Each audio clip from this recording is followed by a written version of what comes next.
안녕하세요. 책한민국입니다. 오늘 소개할 책은 히든 포텐셜. 히든 포텐셜은 숨은 잠재력이라는 뜻이죠. 지은이는 애덤 그랜트. 펜실베이니아 대학교 와튼 스쿨의 조직심리학 교수로 7년 연속 최고 강의 등급의 평가를 받은 최연소 종신 교수다. 그가 쓴 책은 전 세계적으로 수백만 부가 팔렸고 그의 테드 강연 조회수는 3천만 회가 넘으며 그가 진행하는 팟캐스트는 최상위 인기 순위를 자랑하며 사랑받고 있다. 나는 조직 심리학자로서 진보를 촉진하는 힘을 연구하는 데 평생을 바쳐왔다. 내가 터득한 사실들은 우리 각자의 숨은 잠재력에 대해 여러분이 지닌 근본적인 가정들을 정면으로 반박할지도 모른다. 한 기념비적 연구에서 심리학자들은 음악가, 예술가, 과학자, 운동선수들이 지닌 이례적인 재능의 근원을 조사하는 데 착수했다. 그들은 구겐하임 미술상을 받은 조각가들, 세계적인 콘서트 피아니스트, 수상 경력이 화려한 수학자들, 선도적인 신경과학 연구자들, 올림픽 수영 선수들, 세계적인 테니스 선수들 120명, 그리고 그들의 부모, 교사, 코치들에 대한 심도 있는 면담을 진행했다. 놀랍게도 그 가운데 신동은 손에 꼽을 정도였다. 이 세상 누구나 배울 수 있으면 거의 모두가 배울 수 있다. 적절한 학습 조건만 조성된다면 이라고 한 저명한 심리학자는 결론을 내렸다.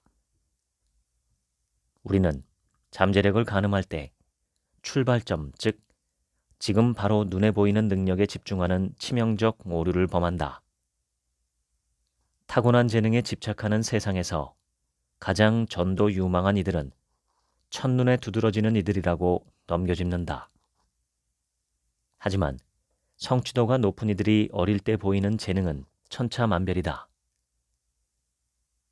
출발점을 토대로 종착점을 예측하기란 불가능하다. 적절한 기회와 배우고자 하는 동기가 부여되면 누구든 대단한 성취를 할 기량을 지니게 된다. 잠재력은 출발점이 아니라 얼마나 멀리까지 가느냐다. 신동으로 혜성처럼 나타나 세상을 휩쓰는 모차르트 같은 이도 있지만 서서히 부상하는 대기만성형 바흐 같은 이가 더 많다. 그것은 대체로 성장 환경과 양육의 산물이다. 이 책은 야망이 아니라 열망을 논하는 책이다. 야망은 당신이 달성하고자 하는 결과다. 열망은 당신이 되고자 하는 사람이다. 1980년대 말 무렵 테네시주는 대담한 실험에 착수했다.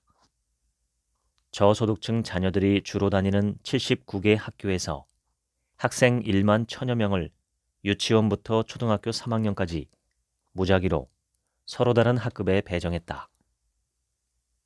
본래 취지는 소규모 학급이 학습 효과가 더 나은지 알아보는 게 목적이었다.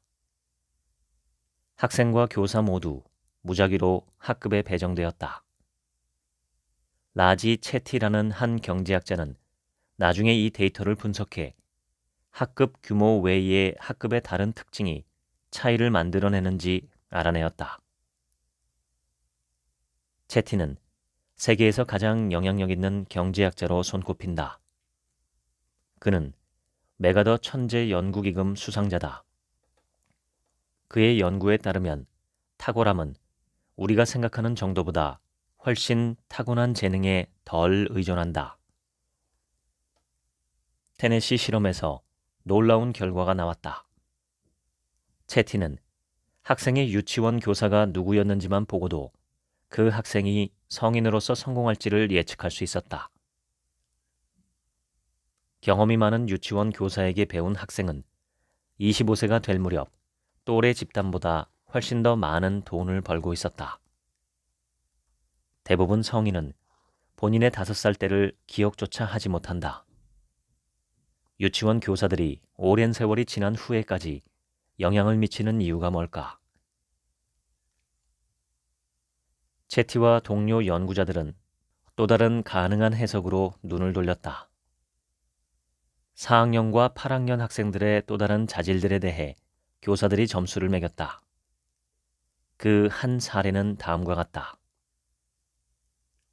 주도력. 주도적으로 질문을 하고 자발적으로 답을 제시하고 책에서 정보를 찾고 수업 외 시간에 교사에게 배우려는 빈도가 얼마나 되나. 친화력. 또래 학생들과 얼마나 잘 어울리고 협력하는가. 자제력. 수업 시간에 얼마나 잘 경청하고 수업을 방해하려는 충동을 억누르는가. 결의. 끊임없이 어려운 문제에 도전하고 주어진 과제 이상으로 배우려 노력하고 장애물에 직면했을 때 끈질기게 극복하려는 의지를 보이는가. 유치원에서 경험이 풍부한 교사에게 배운 학생은 4학년이 됐을 때 위의 4가지 자질 모두에서 훨씬 높은 점수를 받았다. 주도력, 친화력, 자제력과 결의 등의 자질은 학생들이 오래 간직했다. 그리고 결국은 산수와 읽기 능력보다 훨씬 막강한 영향을 미치는 것으로 나타났다. 대부분의 사람이 이러한 행동을 타고나는 자질로 보지만 사실 이러한 행동은 유치원에서 배운다. 품성 기량은 최고의 기량을 발휘하도록 돕는 것 이상의 역할을 한다. 최고 기량의 수준을 한층 더 올려준다. 노벨 경제학상 수상자인 제임스 해크먼은 품성 기량 연구 논문을 검토한 후 품성 기량은 삶에서 성공할지를 예측하고 성공을 실현한다라는 결론을 내렸다. 그러나 품성 기량은 무에서 창조되지는 않는다. 그런 기량을 기를 기회와 동기부여가 필요하다. 1800년대 말 심리학의 창시자 윌리엄 제임스는 다음과 같이 대담한 주장을 했다. 30살이 될 무렵 품성은 석고처럼 굳어서 절대로 다시 말랑말랑해지지 않는다. 제임스는 매우 지혜로운 인물이었지만 품성 기량에 관한 주장에 있어서 그는 대단히 틀렸다. 품성은 석고처럼 딱딱해지지 않는다. 말랑말랑한 성질을 유지한다. 품성을 흔히 성격과 혼동하는데 이 둘은 같지 않다. 성격은 여러분이 지닌 성질이나 경향이다. 생각하고 느끼고 행동하는 원초적 본능이다. 품성은 여러분의 본능보다 가치를 우선시하는 역량이다. 자신이 원칙을 알고 있다고 해서 그 원칙들을 어떻게 실천할지 안다는 뜻은 아니다. 특히 스트레스나 압박을 받는 상황에 놓였다면 말이다. 만사가 잘 굴러갈 때 주도력이나 결의를 실천하기는 쉽다. 품성의 진정한 시험대는 상황이 여러분에게 불리할 때 그러한 가치들을 지킬 수 있는지가 관건이다. 성격은 평상시에 여러분이 어떻게 반응하는지이고 품성은 어려운 때에 여러분이 어떻게 대응하는지다. 성격은 여러분의 운명을 결정하지 않는다. 성격은 여러분의 경향이다. 품성 기량은 여러분이 그러한 경향을 초월해 여러분이 지닌 원칙에 충실하게 도와준다. 오늘 여러분이 어디에 있든 지금 당장 품성 기량을 육성하지 못할 이유가 전혀 없다. 성공과 행복이 삶에서 가장 중요한 목표라고들 말하는데 품성은 왜 중요한 목표로 여기지 않는지 모르겠다. 18세 무렵 언어학습 능력이 감퇴하는 게 인간의 생물학적 특징이 아니라는 증거가 점점 더 많이 나오고 있다. 다언어 구사자들은 성인이 되고 나서도 새로운 언어를 터득하기가 가능하다는 사실을 증명한다. 그들이 외국어를 터득하게 된 까닭은 인지적인 장애를 극복해서가 아니라 감정적인 장애물을 걷어냈기 때문이라는 사실을 깨닫고 나는 놀랐다. 그들은 불편한 상태에 놓이는 게 편안해졌다. 불편함을 받아들이게 되면 서로 다른 수많은 학습의 형태에서 숨은 잠재력을 펼치게 된다. 불편함을 마주할 용기를 내는 게 품성기량이다. 3가지 종류의 용기가 필요하다. 지금까지 써온 달고 다른 방법들을 포기하고 싸울 준비가 됐다는 느낌이 들기 전에 링에 올라가고 다른 이들이 시도하는 횟수보다 훨씬 여러 차례 실수할 각오를 해야 한다. 고속 성장하는 최선의 길은 불편함을 받아들이고 추구하고 증폭하는 방법이다. 여러분이 선호하는 학습 유형으로 배우면 편안하겠지만 그렇다고 그게 가장 좋은 학습 방법은 아니다. 때로는 가장 불편하게 만드는 학습 유형으로 배우는 게 학습 효과가 훨씬 좋다. 스티브 마틴이 1960년대 스탠드업 코미디를 처음 시작했을 때 실패를 거듭했다. 나는 타고난 재능이 없었다라고 마틴은 회상한다. 초창기 그의 비평가들도 마틴이 자신에게 내린 평가에 동의했다. 대단한 연기자들이 연기 기법을 어떻게 터득하는지 생각해보면 듣고 보고 직접 해보면서 터득하는 게 당연하게 여겨진다. 마틴도 그렇게 했다. 그는 다른 사람들의 연기를 청취하고 그들의 몸짓을 관찰하고 본인의 이야기를 일부 섞어놓고 이를 버무려 만든 내용을 전달하는 연습을 했다. 수많은 시간을 쏟아부어 공연 내용을 준비했지만 공연은 호응이 없었다. 마틴이 처음부터 배제한 코미디 접근 방법은 글쓰기였다. 글쓰기는 그가 선호하는 유형이 아니었다. 그는 글쓰기가 싫었다. 타고난 재능이 없었기 때문이다. 내가 아는 최고의 작가들 가운데도 글쓰기를 미룰 수만 있다면 무슨 짓이든 할 사람들이 있다. 여러분이 편안한 영역을 벗어나 자신을 밀어붙일 때마다 나타나는 문제가 미루기다. 여러분의 뇌는 즉각적 보상을 바라는 원숭이한테 사로잡혀 해야 할 어려운 작업보다 쉽고 재미있는 작업을 고른다. 심리학자들은 미루기는 시간 관리의 문제가 아니라 감정 관리의 문제라는 사실을 발견했다. 여러분이 할 일을 미루고 있을 때 여러분은 노력을 피하는 게 아니라 그 행동이 일으키는 불쾌한 감정을 피하고 있다.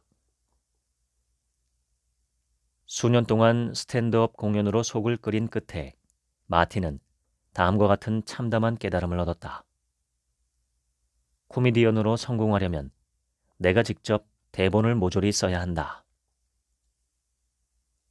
그 후 몇 년 동안 마틴은 낮에는 TV 대본을 쓰고 밤에는 스탠드업 공연을 했다. 그는 점점 글쓰기에 익숙해지고 편안해지기 시작했다. 1970년대 중엽, 마틴은 미국에서 가장 인기 있는 스탠드업 코미디언으로 손꼽히게 되었다. 그는 글쓰기를 즐기게 되었고 글쓰기는 그에게 연기자로서 경력을 쌓을 기회의 문을 열어주었다. 듣기는 직관적인 사고를 촉진하는 반면 읽기는 훨씬 분석적인 과정을 활성화한다. 난독증이나 학습장애가 있어 텍스트를 분석하기 어려운 경우가 아니라면 비판적 사고를 기르는 데 있어서 읽기만 한 게 없다. 학습에서 편안함은 모순이다. 어떤 기량을 갈고 닦아 완전히 터득하기 전까지는 진정으로 편안해지기 어렵다. 그러나 터득하기 전에 연습하는 과정은 불편하므로 사람들은 이를 회피하게 된다. 학습을 가속화하려면 2번째 유형의 용기가 필요하다. 습득한 지식을 이용할 용기 말이다. 사람들이 불편함을 성장의 지표로 보게 되면 자신이 편안하게 느끼는 영역을 벗어나려는 동기가 유발된다. 심리치료사는 공포증을 치료할 때 체계적 둔감화 그리고 쇄도, 이 두 가지 서로 다른 노출 치료 방법을 쓴다. 체계적 둔감화는 아주 소량의 위협에 노출하고 시간이 흐르며 노출되는 위협의 양을 점점 늘려가는 방법이다. 쇄도요법은 정반대다. 심리치료사가 징그러운 거미를 여러분 팔에 떨어뜨린다. 끔찍하고 소름이 끼치겠지만 그 시련을 무사히 견뎌내고 나면 공포심이 사라지게 된다. 새로운 난관에 도전할 준비가 되었다고 느낄 때까지 기다리면 아예 목표를 추구하지 않게 될지도 모른다. 어느 날 눈을 떴더니 문득 준비된 느낌이 드는 날은 오지 않을지 모른다. 눈 질끈 감고 뛰어내리듯 무턱대고 시작하면 준비가 된다. 모든 것에는 빈틈이 있다. 그 빈틈으로 빛이 들어온다. 레너드 코언. 안도 다다오는 일본에 있는 자택이 지진으로 흔들린다는 소식이 들릴 당시 지구 반대편에 있었다. 그는 유럽에서 출발하는 첫 비행기에 몸을 실었다. 배를 타고 고베시로 가면서 그는 마음이 조급했다. 고베시 당국은 가파른 언덕에 지은 주택 단지에서부터 절에 이르기까지 그에게 많은 건축물 설계를 의뢰했었다. 안도가 초조해한 데는 그럴 만한 이유가 있었다. 그는 건축가로서 정규 교육을 받지 않았다. 그는 수없이 많은 오후와 저녁 시간을 나무로 배를 만들고 녹인 유리를 불고 금속을 만지며 보냈다. 자기가 직접 건물을 짓겠다는 꿈을 꾸었다. 대학에 진학할 여유가 없었던 안도는 독학으로 건축을 배우기로 했다. 허드렛 일로 월세를 벌면서 그는 주변의 건축물을 면밀하게 관찰했다. 친구들로부터 건축 관련 책을 빌려서 건축 자재, 기법, 건축 사조의 변천을 공부했다. 건물 스케치 위에 반투명 종이를 올려놓고 스케치의 윤곽을 따라 그리면서 그림 실력을 닦았다. 마침내 안도는 독학으로 건축가 자격증을 딸 정도가 되었다. 1995년 지진이 고베시를 강타할 무렵 그는 이미 고베시에 수십 개의 건물을 설계했다. 지진의 여파가 사그라들고 나서 보니 6천 명 이상이 목숨을 잃었다. 도시 전체가 파괴되었고 건물 20만 채 이상이 무너졌다. 놀랍게도 안도가 설계한 35개의 건물 가운데 단 하나도 무너지지 않았다. 균열조차 눈에 띄지 않았다. 안도 다다오는 건축 분야에서 가장 권위 있는 4개의 상을 모두 받은 유일한 건축가다. 빛과 콘크리트의 거장이라고 알려진 그는 개척 정신이 강한 미니멀리스트로서 주변의 자연경관의 아름다움을 증폭시키는 튼튼한 구조로 존경받는다. 위대한 건축가의 기질을 생각하면 가장 먼저 완벽주의가 떠오른다. 그런데 타협의 여지가 없는 건축가가 되려면 타협해야 한다는 사실을 나는 깨달았다. 안도는 제한된 예산으로 제한된 공간을 최대한 활용하는 역량으로 찬사를 받는다. 그가 그렇게 할 수 있는 이유는 오로지 그가 완벽주의를 철저히 거부하기 때문이다. 그의 독특한 스타일은 형태에 있어서 흠잡을 데 없지만 기능에서는 덜 엄격하다. 안도가 자신의 두 번째 자택을 설계할 당시 대지는 약 18.6제곱미터가 채 되지 않았다. 공간의 제약 때문에 설사 그가 완벽을 추구한다고 해도 달성하는 게 불가능했다. 그는 근본적인 결함이 있는 설계로 타협을 보았다.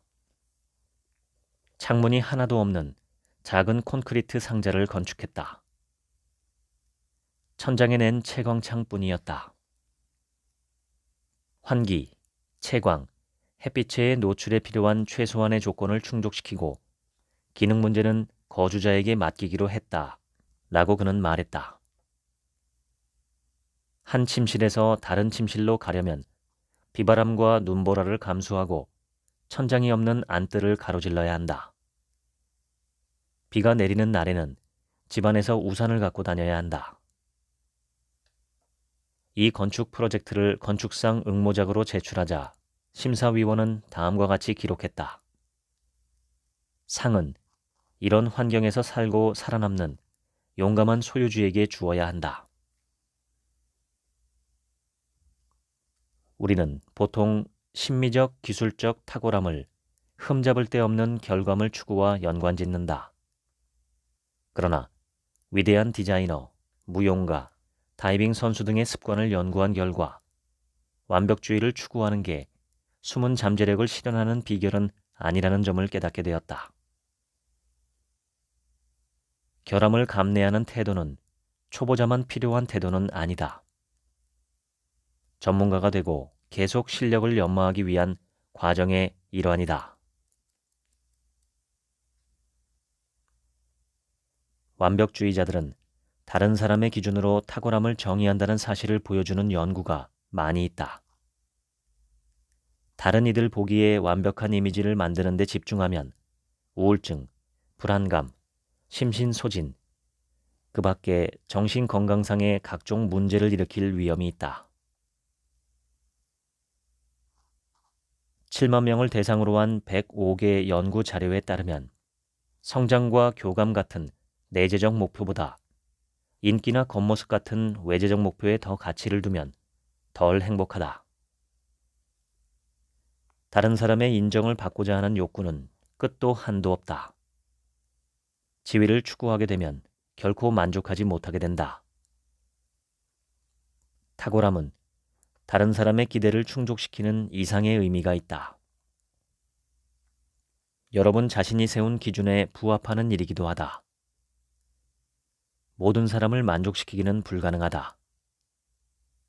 누굴 실망하게 해도 괜찮은지 판단하는 게 관건이다. 여러분 자신이 실망하기보다 다른 사람을 실망시키는 게 낫다.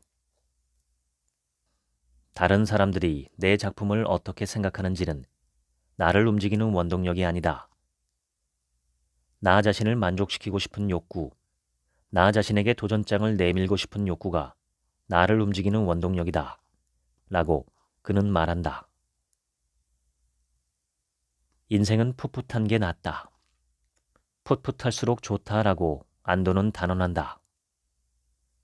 풋사과는 젊음을 상징한다. 안도는 현재 80대다. 끊임없이 성장하고픈 욕구가 그의 젊음을 반영한다. 풋풋한 상태에 머물고자 하는 열망은 끊임없이 성장하고픈 결이, 미완성으로 남고자 하는 결이다. 여물지 않은 사과는 성장이 끝나지 않았다. 불완전하고 완벽하지 않다. 바로 그렇기에 아름답다. 기량을 연마할 때 가장 답답하고 짜증스러운 경우가 정책이다. 계속 진전하지 못하고 제자리 걸음을 한다. 정신적, 신체적 역량의 한계에 도달한 느낌이다. 정체는 성장이 끝났다는 징후이므로 쇠락의 길로 접어든 듯하다. 외과 의사는 시력과 반사작용이 나빠지며 정체되고 쇠락한다. 과학자들은 뇌 신경세포가 죽으면서 정체하고 쇠락한다. 운동선수는 체력과 속도가 줄면서 필연적으로 정체하고 쇠락한다. 적어도 우리는 그렇게 넘겨짚는다. 그러나 현실은 그렇게 단순하지 않다. 현실은 훨씬 고무적이다. 기량은 꾸준한 속도로 성장하지 않는다. 진전에 관해 한 세기 이상 축적된 증거를 살펴본 끝에 인지과학자 웨인 그레이와 존 린스테트는 진전이 신기한 곡선을 그린다는 사실을 알아냈다. 우리의 업무 수행 능력이 정체되면 다시 진전하기 전에 먼저 쇠락한다. 기량이 정체되면 먼저 기량이 악화하고 나서야 비로소 다시 개선되는 상승 곡선을 그린다. 충분히 뒤로 물러서고 나면 다른 길을 찾게 된다. 후퇴해야 한다는 사실을 받아들이기는 힘들다. 뒤로 물러나면 현재의 계획을 접고 처음부터 다시 시작해야 하기 때문이다. 그렇게 되면 업무 수행 성과가 일시적으로 쇠락한다. 지금까지 이룬 진전을 포기하는 선택을 했기 때문이다. 우리는 앞으로 나아가기 위해 뒤로 물러난다. 새로운 방법을 성공적으로 실행하고 나서 비로소 이전의 성취 수준을 능가해 발전하게 된다. 제임스 헤어는 예인선을 타고 바다로 나가 있던 중 서둘러 모트로 돌아가서 커다란 갈색 봉투를 받았다. 봉투에 밀랍 봉인을 뜯자 그 안에는 초대장이 있었다. 시카고 북쪽의 모처에 출석하라는 명령이었다. 그 명령은 미국 전역의 남성 16명에게 배달되었다. 그들은 각계각층을 망라하는 20대 중반에서 30대 중반 남성들이었다. 기계공, 제본업자, 수의, 변호사, 판금 제조업자 등 다양했다. 때는 1944년 1월. 그들은 무슨 영문인지 전혀 알지 못했다. 제2차 세계대전이 한창이던 당시 그들은 역사의 한 획을 그을 기회를 얻게 된다. 그들은 미국 해군 역사상 최초로 장교 훈련에 돌입할 흑인 남성들이었다. 흑인 후보생은 백인 선원들로부터 분리되어 따로 훈련을 받았다. 교관들로부터 인종차별적 폭언과 치욕스러운 발언을 견뎌내야 했다. 그들에게 주는 메시지는 분명했다. 너희들은 실패할 거야. 흑인 장교 후보생들 가운데는 자기 자신에 대해 회의를 느낄 이유가 있는 이들도 있었다. 몇 명은 학교에서 성적이 형편없었다. 제시 아버는 경제학 인문 과목에서 낙제한 C학점짜리 학생이었고 찰스 리어는 10학년을 채우지 못했다. 윌리엄 세일 화이트는 신병훈련소에서 이제 막 기본적인 훈련을 마쳐 군 경험이 전혀 없었다. 설상가상으로 조국이 전쟁 중이므로 훈련 기간은 절반으로 줄었다.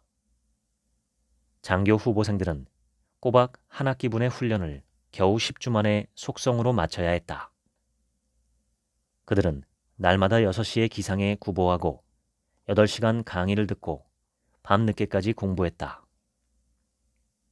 선박 조종술, 항해술, 포격술, 법, 해군 규정, 항공기 인식, 깃발로 신호 보내기, 모르스 부호, 생존 기술 등을 터득해야 했다. 그것도 기록적으로 짧은 시간 만에. 해군 장교 훈련 강의에서는 수강생의 4분의 3만 시험을 통과했다. 그러나 최초로 흑인 장교 후보생들로 구성된 학급은 가까스로 턱걸이 하는데 그치지 않았다. 16명 전원이 통과 기준을 훌쩍 상회하는 성적을 올렸다. 워싱턴 군 지도부는 즉시 의심을 냈다. 그들이 부정행위를 하거나 점수 매기는데 착오가 있어서 득을 본 게 아니라는 사실을 증명하기 위해서 그들은 일부 재시험을 치러야 했다.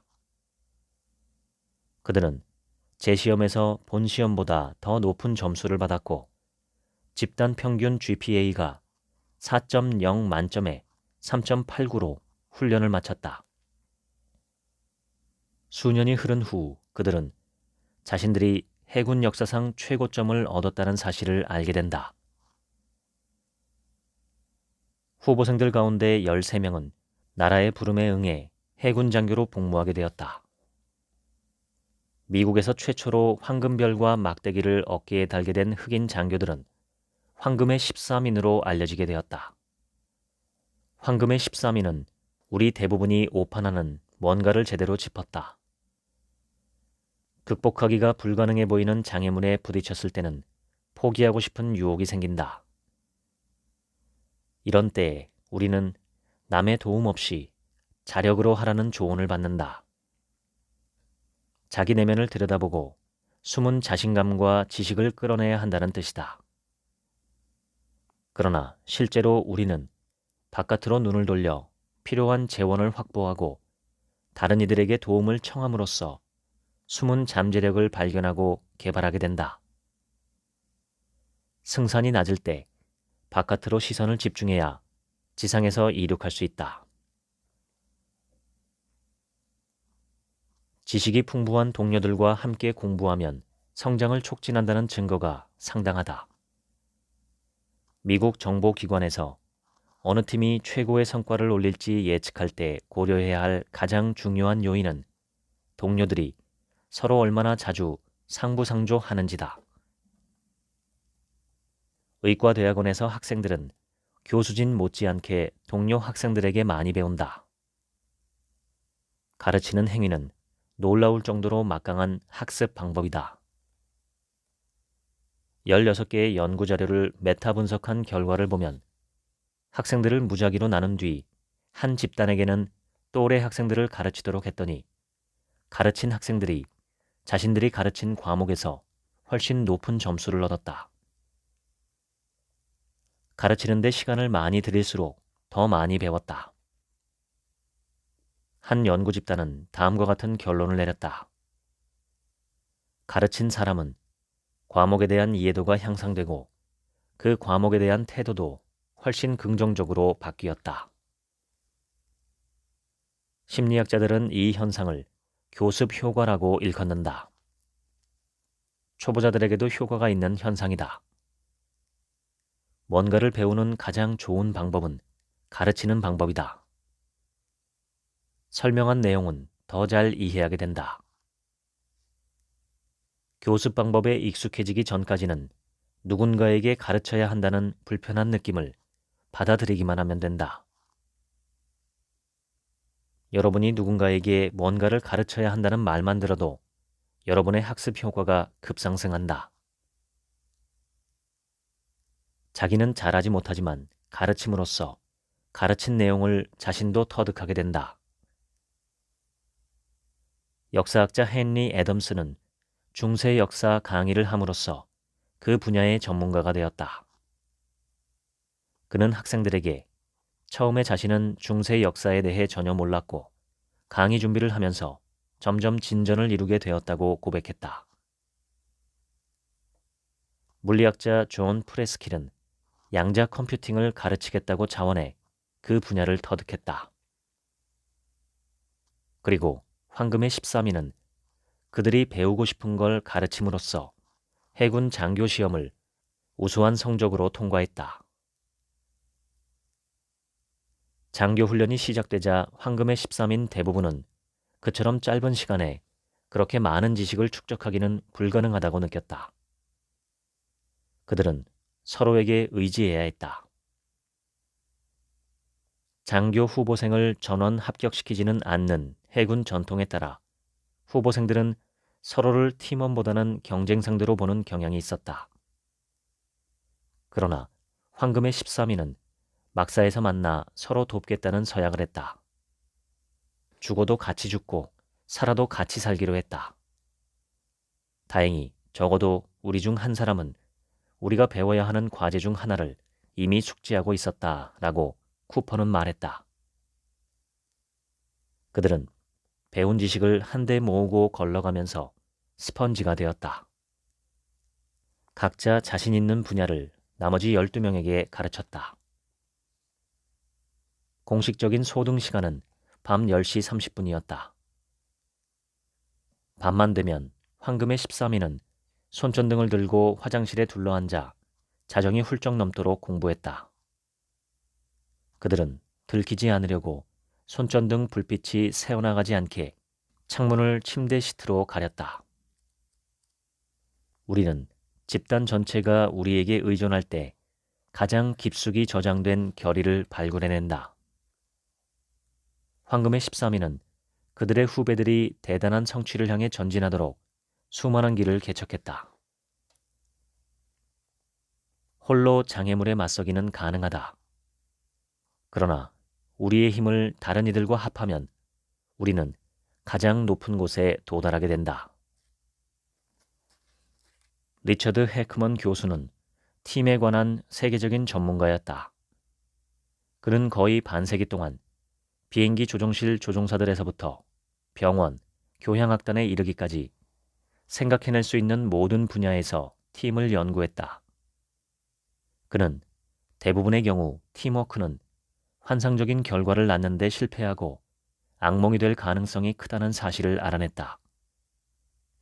팀은 대부분 부분의 총합보다 못하다. 해크먼은 그의 수제자로 손꼽히는 아니타 울리와 함께 팀을 더 똑똑하게 만드는 방법을 연구했다. 결국 울리와 그녀의 공동 연구자들은 돌파구를 마련했다. 그들은 팀을 부분의 총합 이상이 되도록 하는데 꼭 필요한 요소를 밝혔다. 놀랍게도 어떤 종류의 과제를 하든 상관없이 꾸준히 탁월한 결과를 낳는 특정한 집단이 있었다. 데이터를 보면 집단 지성은 구성원 개인의 지능지수와 거의 무관하다. 가장 똑똑한 팀은 가장 똑똑한 개인들로 구성되지 않았다. 22개 연구의 메타 분석에서 올리와 그녀의 공동 연구자들은 집단 지성이 사람들의 인지적 기량보다 친화적 기량에 좌우된다는 사실을 발견했다. 최고의 팀은 가장 친화적인 구성원들로 구성되었다. 다른 사람들과 협력하는 역량이 뛰어난 사람들 말이다. 팀 친화적인 구성원이라고 해서 뭐든 좋은 게 좋은 거라는 식의 태도를 지닌 사람을 말하는 게 아니다. 친화력이란 늘 다른 구성원들과 원만하게 지내고 모두가 협력하도록 하는 태도가 아니다. 자기가 속한 집단이 필요한 게 뭔지 파악하고 모두가 십시일반하도록 하는 역량이다. 팀에 현자가 한두 명 있으면 좋겠지만 아무도 그들의 가치를 알아보지 못하고 구성원들이 자기 나름의 의제를 추구하면 아무 도움이 되지 않는다. 미꾸라지 한 마리가 물을 흐린다는 사실을 증명하는 증거는 수두룩하다. 단 한 사람만 친화적으로 행동하지 않아도 팀 전체를 개인보다 더한 멍청이들로 만들기에 충분하다. 물 흐리는 미꾸라지 문제는 NBA 농구팀 연구에서도 나타난다. 심리학자들은 선수의 트위터 자기소개 정보에서 그 선수의 자기 도취 성향을 읽어낸다. 팀에 자기 도취적인 선수가 여러 명이거나 극단적인 자기 도취 성향의 선수가 단 한 명만 있어도 팀은 어시스트 성공 횟수가 줄고 경기에서 승리하는 횟수도 줄었다. 자기 도취 성향이 강한 사람들은 공을 독차지한다. 친화적 기량은 집단을 팀으로 바꾸는 접착제다.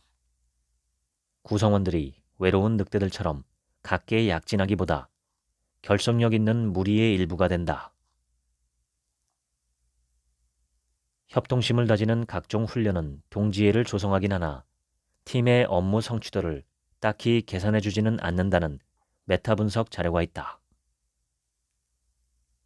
구성원들이 중요한 임무를 달성하려면 서로가 필요하다는 인식이 차이를 낳는다. 그러한 인식 덕분에 구성원들이 공동의 정체성을 중심으로 결속하고 협력해 집단적인 목표를 달성하게 된다. 이런 종류의 결속력이 바로 황금의 13인이 해군 장교 훈련에서 함께 탁월한 성과를 낸 비결이다.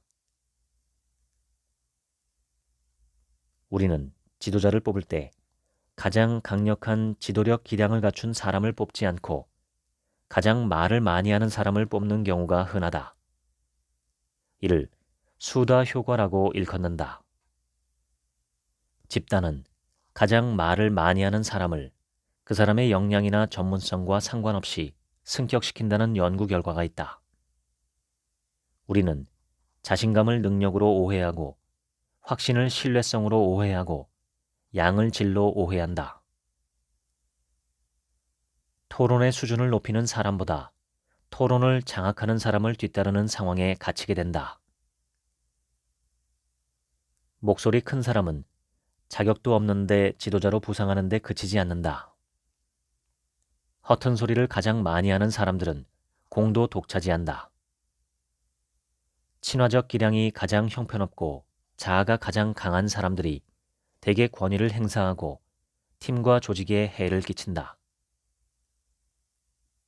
한 메타 분석에 따르면 매우 자기 도취적인 사람들이 지도자 지위에 오를 가능성이 크지만 그런 사람들은 지도자 역할에 덜 효과적이다. 그들은 이기적인 판단을 내리고 성공을 제로섬의 시각으로 보게 만들고 치열하게 경쟁하는 행동을 조장하고 결속력과 협력을 훼손한다. 집단 지성은 이와는 다른 유형의 지도자가 이끌어야 촉진된다. 자아보다 임무를 우선시하고 개인적 영광보다 팀의 결속력을 우선시하는 친화적 기량을 갖춘 사람들을 승격시켜야 한다. 그런 사람들은 자기가 팀에서 가장 똑똑한 사람이 되는 게 아니라 팀 전체가 똑똑해지게 만드는 게 목표라는 사실을 알고 있다. 우리는 경청하는 역량을 지도자가 반드시 갖춰야 하는 역량으로 생각하지 않는다. 전 세계적으로 위대한 지도자들은 외향적이고 자기주장이 강한 사람이라는 고정관념이 있다. 미국에서 지도자와 관리자의 압도적 다수가 외향성에서 중간 지점을 훌쩍 넘는 점수를 받는다. 위로 올라갈수록 외향적인 사람이 늘어난다. 중국처럼 전통적으로 내향적인 나라에서도 외향적인 사람은 전형적인 지도자감으로 여긴다. 그러나 내가 한 연구 가운데 외향적인 사람들이 실제로 내향적인 사람들보다 훨씬 효과적인 지도자인지 조사한 연구가 있는데 이상적인 지도자 유형은 그렇게 칼로 무자르듯 분명하지 않다.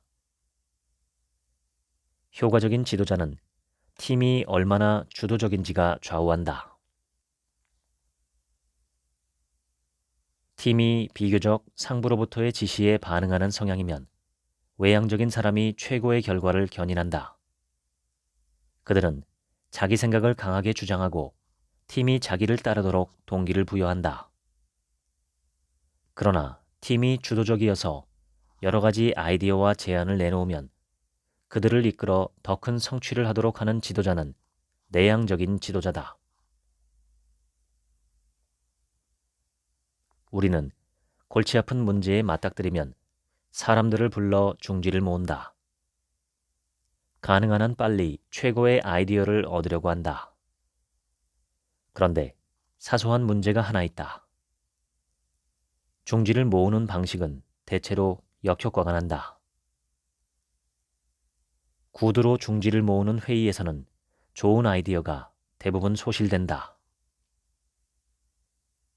우리가 함께 아이디어를 짜내면 집단 지성을 극대화하는 데 실패한다는 사실을 보여주는 증거가 많이 있다. 중지를 모으는 집단은 각 구성원의 잠재력에 한참 못 미치게 되고 우리 모두 혼자서 고민하면 더 많은 아이디어를 그리고 더 나은 아이디어를 얻는다. 유머 작가 데이브 베리가 다음과 같이 일갈했듯 인류가 지금까지 잠재력을 최대한 발휘하지 못했고 앞으로도 절대로 발휘하지 못하는 이유를 단 한 단어로 규정한다면 그 단어는 회의일지도 모른다. 회의 자체가 문제가 아니라 회의를 어떻게 진행하느냐가 문제다. 팀의 숨은 잠재력을 발굴하려면 구두로 중지를 모으는 회의보다 의견을 써서 내는, 즉 서면으로 중지를 모으는 과정으로 전환하는 게 훨씬 바람직하다. 첫 단계는 각자 혼자서 진행한다. 팀 구성원들에게 각자 아이디어를 내라고 요청한다. 그 다음 그 그 아이디어들을 모아서 집단 구성원들과 익명으로 공유한다.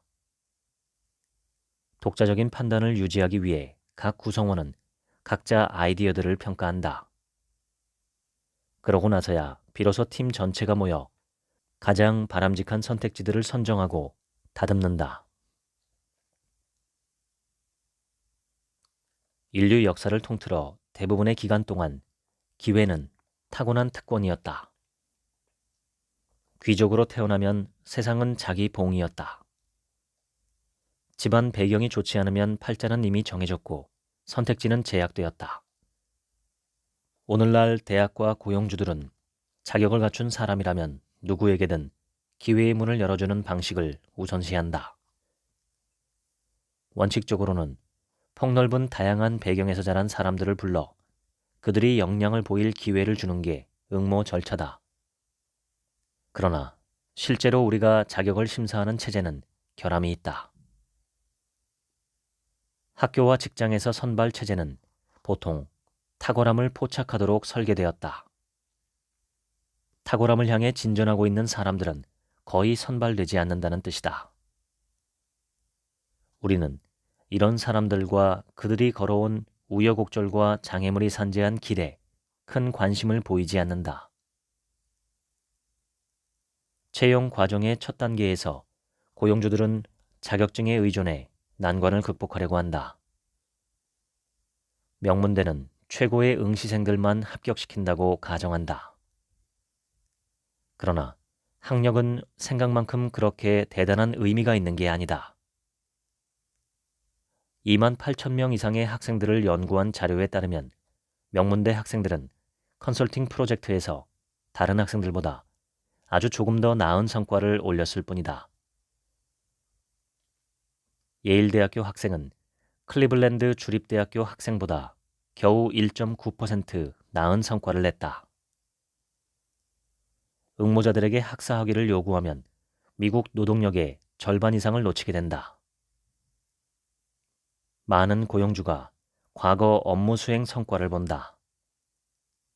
누군가가 과거에 얼마나 업무를 잘 수행했는지 보면 현재 그 사람의 역량이 어느 정도인지 감을 잡을 수 있다. 그러나 이 척도 또한 많은 이들의 잠재력을 간구하게 된다는 단점이 있다. 과거의 업무 수행 성과는 새로운 일자리가 과거의 일자리와 비슷한 기량이 필요할 때만 도움이 된다. 경제학자들이 38,000명 이상의 판매 직원들을 살펴봤더니 가장 성공한 판매 직원이 관리직으로 승진할 가능성이 더 컸다. 그러나 판매 기량은 관리 기량과 같지 않다. 거래를 성사시키는 역량이 월등한 후보들은 직원을 관리하는 능력은 더 떨어졌다. 팀의 업무 수행 역량을 향상한 관리자들은 판매 실적이 가장 좋은 직원들이 아니라 가장 친화력이 있는 구성원이었다. 이는 로런스 J. 피터가 개발한 피터의 법칙이라고 알려진 현상의 한 예다. 직장에서 사람들은 그들이 무능한 수준까지 승진하는 경향이 있다는 개념이다. 사람들이 과거 경력에서 이룬 성공을 바탕으로 계속 승진하다가 그들의 역량으로는 버거운 새로운 역할에 덫에 갇히게 된다는 뜻이다. 이 경우 최고의 판매 직원들이 계속 승진해 무능한 관리자가 되고 관리자로서 잠재력이 가장 큰 직원들은 별 볼 일 없는 판매 직원에 머무르게 된다. 사람들의 타고난 재능이 출발점을 결정한다면 습득한 품성은 얼마나 멀리까지 갈지에 영향을 준다. 그러나 품성 기량이 늘 즉각적으로 드러나지는 않는다. 겉모습을 초월해 그 이상을 보지 못하면 뛰어난 숨은 잠재력을 놓치게 된다. 경제학자 조지 벌먼은 1999년부터 2002년까지 플로리다에서 고등학교를 졸업한 학생들이 모두 수록된 대규모 데이터를 분석해 놀라운 결과를 얻었다. 그들의 학점이 미래의 성공을 예측했는지 조사하는 게 목적이었다. 1학년 성적은 학생이 미래에 성공할 잠재력이 있는지 전혀 예측하지 못했다. 2학년과 3학년 학점은 중요했다. 평균 학점이 1점 올라갈 때마다 훗날 소득이 5% 상승했다. 그리고 4학년 학점은 중요도가 2배로 증가했다. 평균 학점이 1점 올라갈 때마다 소득은 10% 상승했다. 그러나 소득 잠재력보다 더 두드러지게 나타난 현상은 학생이 시간이 흐르면서 점점 나아졌는지다. 유감스럽게도 대학교는 학생이 밟은 궤적을 지우고 이를 하나의 점수로 압축해버린다. 대학교는 4년에 걸쳐 학생이 얻은 평균 학점을 토대로 학생들을 분류할 뿐 그들의 학점이 나아졌는지 나빠졌는지는 살펴보지 않는다. 고등학교 1학년에서 3학년으로 갈수록 학점이 올라간 학생들이 같은 기간 학점이 떨어진 학생들보다 대학을 졸업할 가능성이 훨씬 컸고 중퇴할 가능성은 훨씬 작았다. 그러나 입학사정관들은 이러한 변화를 고려하지 않는다. 학교는 석 달 전에 올린 성과 못지않게 3년 전에 올린 성과를 동등하게 취급해 여러분을 평가하고 가장 최근의 데이터는 볼 생각도 하지 않는다. 내가 잠재력에 관한 책을 쓴다고 하자 사람들은 내게 꿈과 관련한 질문을 했다. 꿈이라는 단어가 진부하고 흔해 빠진 느낌이 든다고 걱정했다. 그러다가 원대한 꿈을 지닌 사람들이 더 큰 성과를 올린다는 새로운 증거를 접하게 되었다. 경제학자들이 출생한 후부터 55세가 될 때까지 수천 명을 추적해봤더니 청소년 때 품은 열망은 그들이 성인이 되고 펼쳐진 삶의 전조가 되었다. 꿈이 원대한 청년일수록 학교에서 앞서갔고 직장에서 더 높이 승진했다. 인지적 기량, 품성 기량, 가계소득, 부모의 학력, 직업, 열망 등 여러 가지 요인들을 통지한 후에도 그들 자신이 품은 꿈은 그들이 어떻게 진전을 이루고 어떤 인물이 되는지에 영향을 미쳤다. 여러분이 자기 자신에 대해 의구심을 품으면 여러분 자신이 여러분에 대해 내리는 낮은 평가에 대해서도 의구심을 품어야 하지 않는가? 이제 나는 가면 증후군은 숨은 잠재력의 징표라고 믿는다. 다른 사람들이 여러분을 과대평가한다는 느낌이 들지만 여러분이 여러분을 과소평가했을 가능성이 훨씬 크다. 여러 사람이 여러분을 믿으면 여러분은 이제 그들을 믿어야 할 때가 됐을지도 모른다. 가장 의미 있는 성장은 경력을 쌓는 게 아니라 품성을 쌓는 일이다. 성공은 단순히 목표를 달성하는 게 아니다. 우리가 소중히 여기는 가치를 실천하는 삶이다. 오늘의 우리보다 더 나은 내일의 우리가 되려는 열망보다 더 높은 가치는 없다. 숨은 잠재력을 발휘하는 성취보다 더 위대한 성취는 없다. 지금까지 히든 포텐셜 읽어드렸습니다. 지금부턴 제 얘기입니다. 이 책의 주제는 잠재력입니다. 잠재력의 잠자는 잠길 잠자입니다. 잠수함은 물에 잠겨있는 배고 잠수교는 물에 잠기는 다리입니다. 잠재력은 모든 사람 안에 갖춰져 있지만 겉으로는 보이지 않는 힘입니다. 그것이 필요한 상황이 아니면 잠재력은 잘 드러나지 않습니다. 난세가 영웅을 만든다는 말이 있죠. 인생도 비슷합니다. 삶에 아무런 어려움이 없고 평탄하다면 인간은 굳이 뛰어난 능력을 발휘할 필요가 없습니다. 그런데 감내하기 힘든 고난이 닥쳐오고 도저히 뛰어넘을 수 없을 것 같은 장애물이 나타나면 인간은 때로 슈퍼맨이 되기도 합니다. 그러면 주변 사람들은 그 사람은 원래부터 그런 뛰어난 사람이었다고 생각하고 그러한 특성은 아무한테나 있는 게 아니라고 생각합니다. 각자 자신의 잠재력은 잘 인정하지 않습니다. 어떤 위대한 일을 해낼 수 있는 힘을 잠재력이라고 한다면 잠재력을 발휘할 수 있는 조건은 그 잠재력을 발휘하지 않고서는 도저히 해결할 수 없는 어려운 상황 또는 불가능해 보이는 역경의 존재입니다. 그런 의미에서 고난은 인생의 축복이라고 볼 수 있습니다. 고난 없이는 도약도 없기 때문입니다. 모든 사람에게는 생각하고 느끼고 행동하는 능력이 있습니다. 제철소에서 만든 철을 가지고 자동차나 비행기를 만들 수도 있고 바늘이나 숟가락을 만들 수도 있는 것처럼 우리 인간이 가진 생각하고 느끼고 행동하는 능력은 일종의 범용 재능입니다. 특히 이성과 상상력은 어마어마한 힘이라고 봐야 합니다. 이 힘은 정도의 차이는 다소 있을지 몰라도 일반적인 사람에게는 모두 다 있습니다. 각자가 내면에 금속 철판을 무한히 공급하는 제철소를 갖고 있는 것이죠. 그걸로 뭘 만들 것인지는 각자의 몫입니다. 그냥 깔고 앉아 있어도 되고 우주선을 만들 수도 있습니다.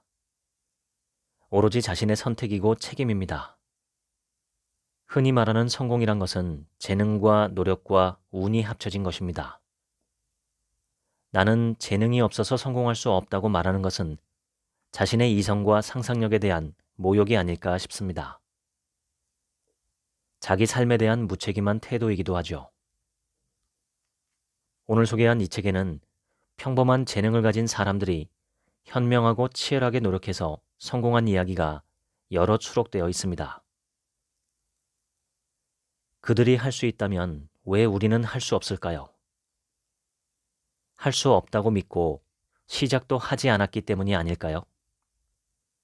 시작했더라도 쉽게 좌절하거나 포기하기 때문이 아닐까요?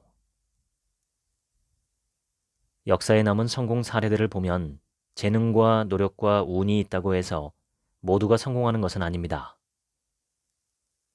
마지막에는 끝까지 포기하지 않는 마음이 결정적 한 방을 날린 사례가 많이 있습니다. 자신에게 재능이 없다고 한탄하지 않고 포기하지 않고 노력하면 아무리 작은 열매라도 거둘 수 있는 게 이 세상입니다. 때론 예상치 못한 큰 열매를 거두기도 하죠. 우리는 이분법적으로 사고하기를 좋아합니다. 그게 편하기 때문입니다. 재능이 있다 없다, 행운이다 불운이다, 성공이다 실패다. 이렇게 뭐든 둘로 나눠서 생각하기 쉽습니다. 그런데 인간이나 인생이나 이 세상은 칼로 무자르듯 잘 나눠지지 않습니다. 재능이 있다고 믿고 움직이는 사람도 있고 재능이 없다고 믿고 움직이지 않는 사람도 있고 똑같은 사건이라도 행운이라 여기는 사람이 있고 불운이라 여기는 사람이 있습니다. 같은 결과를 두고 성공이라 판단하기도 하고 실패라고 보기도 합니다. 해석하기 나름이죠. 진실은 알기 어렵습니다. 자신의 아이가 차에 깔리자 차를 들어올린 엄마의 이야기도 있고 월남전 당시 지프에 미군 4명이 타고 가다가 수렁에 차가 빠지고 뒤에서 베트콩들이 다가오자 4명이 지프차를 들고 수렁에서 꺼낸 후 다시 타고 부대까지 도망간 이야기도 있습니다. 그 4명은 부대로 복귀해서 단단한 땅 위에 있는 지프를 들어올릴 수 있는지 동료들과 내기를 했는데 들어올리지 못했다고 합니다. 심지어 인간의 물리적인 몸에도 이렇게 놀랄 만큼 초인적인 힘이 잠재되어 있습니다. 하물며 정신은 어떨까요? 우리가 생각지도 못한 힘이 들어있을 수도 있지 않을까요? 평생 그 힘을 쓰기는커녕 알지도 못한 채 살아갈 수도 있지 않을까요? 이 책에는 품성기량이라는 말이 나옵니다. 쉽게 말해 정신적인 능력입니다. 저자가 말하는 품성기량은 주도력, 친화력, 절제력, 결의 이 4가지입니다. 물론 이 네 가지 말고도 정신적 능력은 다양하겠죠.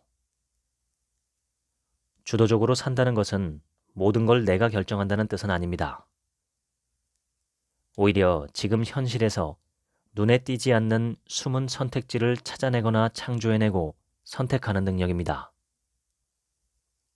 기분 나쁜 말을 들었을 때 우리는 기분 나빠지기로 선택할 수도 있고 담담하기로 선택할 수도 있습니다.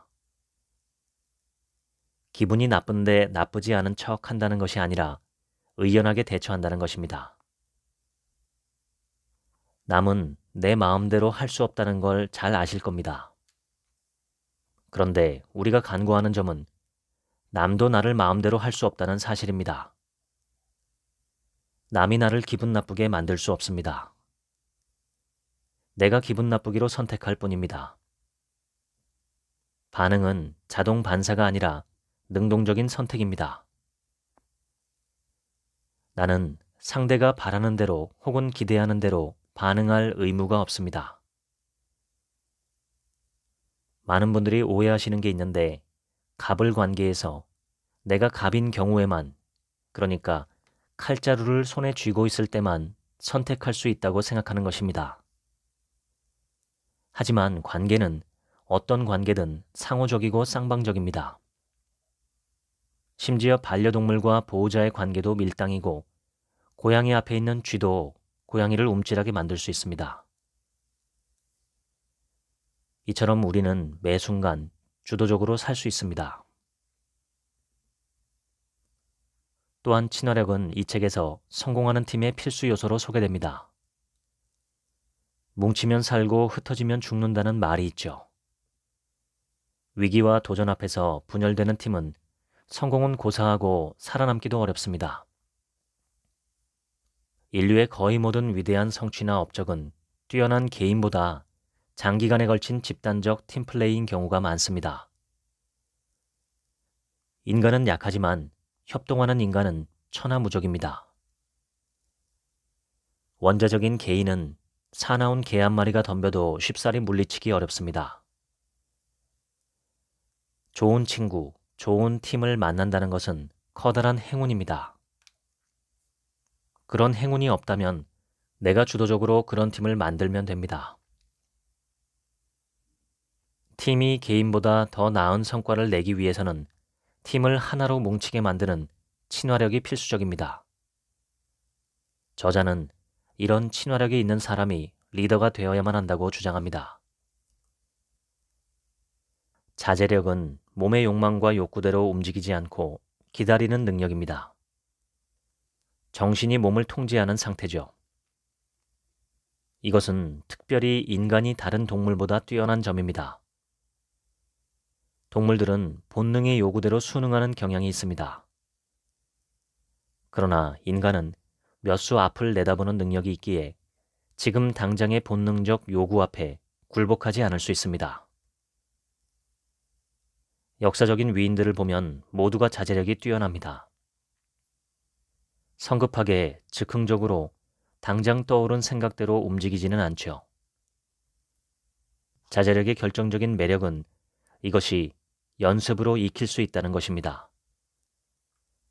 훈련하면 자제력은 점점 더 강해지지만 사람은 훈련하지 않고 자신의 약한 자제력만을 탓합니다. 마지막으로 결의는 포기하지 않는 정신입니다. 비슷한 재능과 노력과 운을 가진 사람이라면 포기하지 않는 사람이 결국 이깁니다. 포기하지 않고 견디는 것도 일종의 성품 재능이자 성품 기량이죠. 이것 또한 연습을 통해 키울 수 있습니다. 인간을 너무 고정된 것으로 보지 않으시면 좋겠습니다. 이 세상은 모든 것이 변하지만 인간만큼 천변만화할 수 있는 존재도 없습니다. 마음먹기에 따라 어제와 오늘 전혀 다른 사람이 되기도 합니다. 동물들은 그렇지 않죠. 공상과학 만화에 무엇으로든 변신할 수 있는 로봇이 나왔다고 상상해 보세요. 대단한 능력이지 않을까요? 바로 우리 인간에게 그런 능력이 잠재되어 있습니다.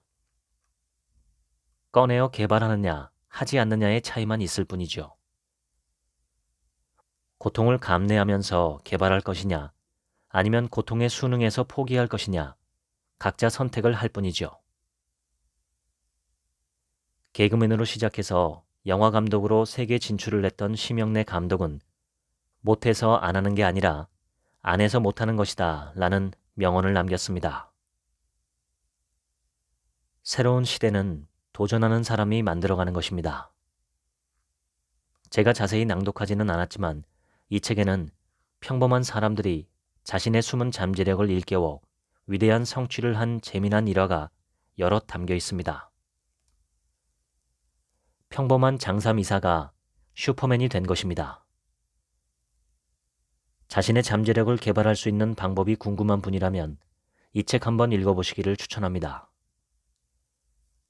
나에게는 잠재력이 없다고 하기 전에 자신이 스스로의 잠재력을 끌어내보려고 용감하고 진지하게 상당 기간 행동해 보았는지 돌아보시면 좋겠습니다. 절박한 이유가 하나만 있다면 어쩌면 당신도 슈퍼맨이 될 수도 있습니다. 지금까지 책 한 민국의 하루치 생각이었습니다. 감사합니다.